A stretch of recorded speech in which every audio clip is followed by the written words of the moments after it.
well, how does Cap not show up in Mexico and then show up in like Madripoor? And it's like, well, because he's got to go find his shield. Yeah. So I just honestly loved it. It was like such a great thing to just, he's just going to yeet it. And good luck, man. I'm so excited to talk to both of you again. Congrats on an absolutely incredible season. Thank Um, you. One thing that I've been curious about since the first time we spoke actually is what is the experience like of kind of collaborating back and forth on every other episode, especially on something like the three-part finale? It's fun. I Yeah. love working with Chase. I mean, it's kind of like you've got, even though we're all remote, it's kind of like you've got two teams with a fence and you just peer over to be like, what are you guys doing? Oh, that's so cool. And then it's like, okay, we got to run. We got to do what they're doing. I don't know. It's fun. And we both have such similar influences. I feel like it was already just naturally in both our styles to just kind of be similar. We didn't even Mhm. realize it when we started. So I don't know. It's just been fun. And I've actually been learning a lot from Chase and his team. I love watching them work. Yeah, no, same, vice versa. I think that, it's very easy because not only do we vibe, our teams are all fans of the same exact stuff and want to see the same exact show. And that's very rare, So I think that it made it a lot easier in terms of communicating, like we're trying to build to this moment. So do you mind trying to see this in this episode? And you're like, oh yeah, that's totally fine. Like let's build this up. And that way it has that level of impact when it does happen. It's very easy. And, luckily I think the way that the schedule was kind of staggered, we were able to do that as far as just kind of like thinking ahead and planting seeds so that and on credit to the scripts as well, those they did they did a fantastic job, the writers room, as far as just giving us a great foundation and a great skeleton to build on. So it made it really easy. Yeah, I always feel the exact same as just like poking my head over the fence, like what's my man from Home Improvement? Yeah, Wilson. Yeah. Yeah, Wilson. Yeah, except you can see my face though, like, yeah. I love it. So, Emmy, I have to ask about Rogue throwing Captain America's shield. Did you have a feeling when you were bringing the sequence of the two of them together that it would break the internet as much as it did? I didn't, but I'm glad that it did, because Mhm. at first when we had Cap cameoing, I was kind of like, is he just going to take away from Rogue's presence in all of this? But then, the writers had a really good point that it was kind of like, no, we're showing that even the Avengers are they're going to play it by the book. They're kind of going to be, Mhm. Boy Scouts about it. And that Rogue is like, no, I'm not here for that. And if you're going to wait to pick sides, that is picking sides. And so I loved it. And then we also had this issue of, well, how does Cap not show up in Mexico and then show up in like Madripoor? And it's like, well, because he's got to go find his shield. Yeah. So I just honestly loved it. It was like such a great thing to he's just going to yeet it. And good luck, man. Yeah. We made so many yeeting jokes on our show talking about it. We loved it so much. So both of you have episodes in the back half of the season that have those major Marvel cameos. How did you go about kind of striking the balance of weaving those in, but not having them detract from the team story?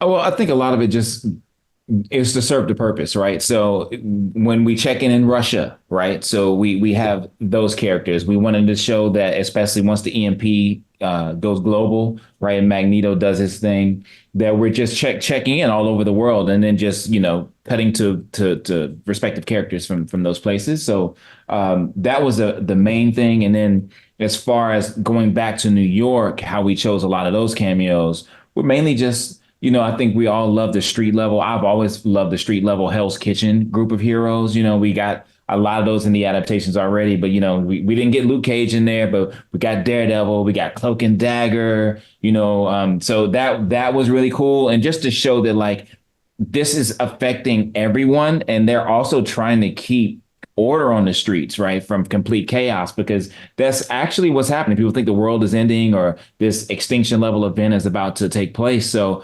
in typical human fashion, people start stealing stuff and preparing for the worst, so trying to keep order. And so it was to serve the story. And I was very happy to get Black Panther in there as well, which was cool. I was like, I'm going to board this myself, which was cool. I actually, I believe Jalen Harden did a pass of that scene first, and I just wanted to add a shot myself. So I was like, I want to do a little bit more.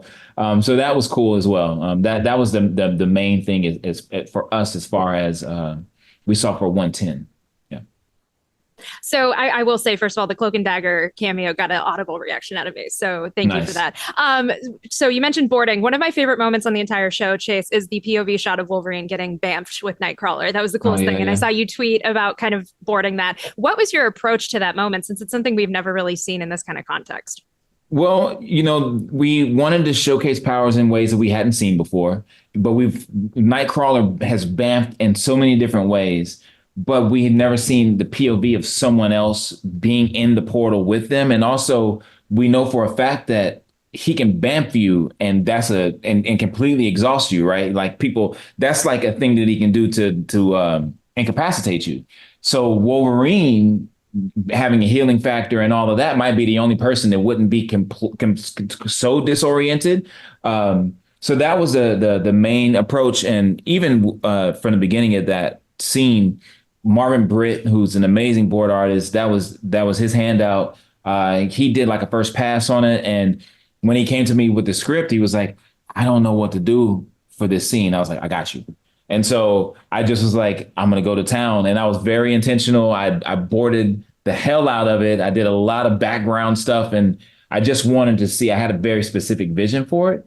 And I was just happy that our execs and Studio Mir, they adhered to some of the storyboards that I gave them, because we really wanted to try to exaggerate it a bit. And like I said, do something that we hadn't seen before. And also make sure that we watch Nightcrawler looking towards where he's going, as opposed to just we always see him bamfing all over the place, but it's like he's traveling through a dimension. It's a shortcut, just like how you would fold a piece of paper with as far as time goes, right? So that was the thought process, but really just trying to seed something that we've never seen before. So we talked last time about kind of the soap opera elements of the show, and the second half of the season definitely kicks that into high gear. For both of you, what was your favorite relationship to explore in these episodes, whether it be platonic or romantic or otherwise? I mean, I really like exploring more of Cable.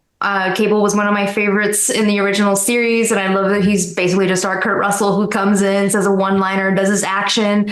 But, I love that we can kind of explore him a little bit more now, and especially with Madeline, I really love that we kind of elaborated on him, like trying to save her over 200 times in that moment at Genosha, and that we give Maddie that moment with him. I mean, that was one that I was really excited to explore because I hadn't fully seen it myself. But it's heartbreaking. Mm-hmm. Jace, what about you? There's so many.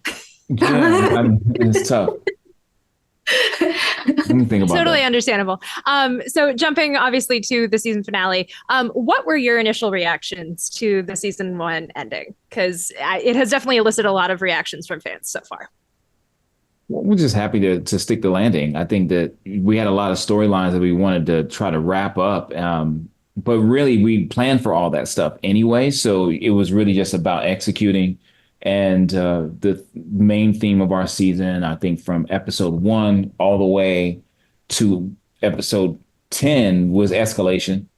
And, episode 5 is peak level. So it's like, well, how do we escalate from here, right? On an emotional level.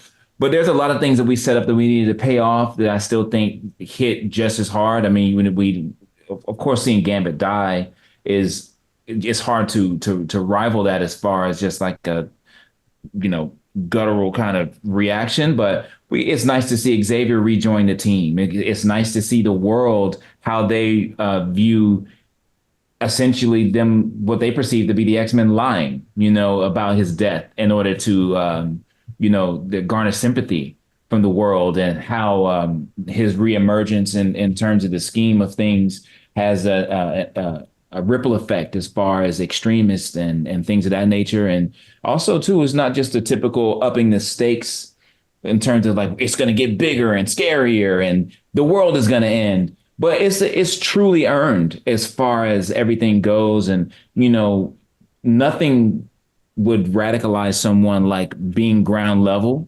witnessing millions of people like you that are just trying to live their lives be murdered, So, you may want to go up and consider destroying the earth if you had the opportunity. Righteous indignation is a thing. So I think that would be those are my thoughts on it.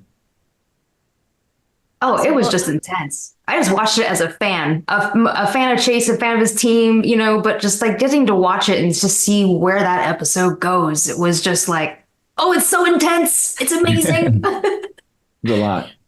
I love it.